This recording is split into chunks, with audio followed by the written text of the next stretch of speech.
Cricket खेळणार की hockey?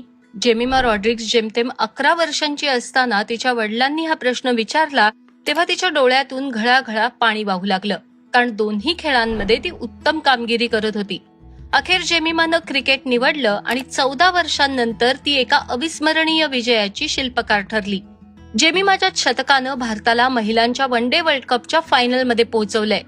Jemimah म्हणजे चाहत्यांची लाडकी जेमी 3 वर्षांची असताना तिच्या आजोबांनी तिला प्लॅस्टिकची क्रिकेट बॅट भेट दिली होती. सुरुवातीला ती भाऊ इनॉक आणि एली यांच्यासोबतच खेळायची आणि वडील आयव्हन त्यांचे कोच होते. पण पुढे एली वांद्र्याच्या MIG क्लब अकॅडमीसाठी खेळू लागला, जिथे कोच प्रशांत शेट्टी मार्गदर्शन करायचे. 2007-8 मध्ये एक दिवस आयव्हन आणि जेमिमाची आई लविता यांनी प्रशांत यांना आपल्या मुलीचा खेळ पाहायची विनंती केली.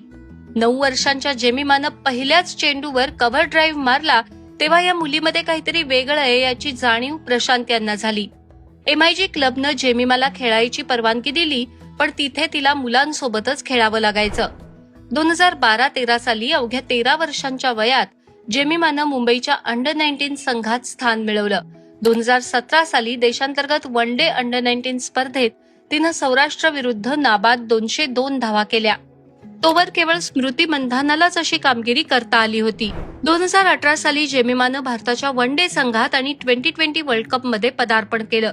2022च्या वन डे विश्वचषकातून जेमिमाला वगळण्यात आलं होतं, पण लवकरच तिनं संघात पुनरागमन केलं.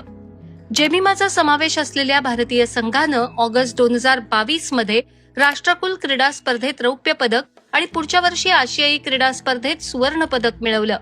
2023 साली विमेन्स प्रीमियर लीग सुरू झाली तेव्हा जेमिमा दिल्लीकडून खेळली आणि त्याच वर्ष अखेर इंग्लंड विरुद्ध कसोटीतही पदार्पण केलं.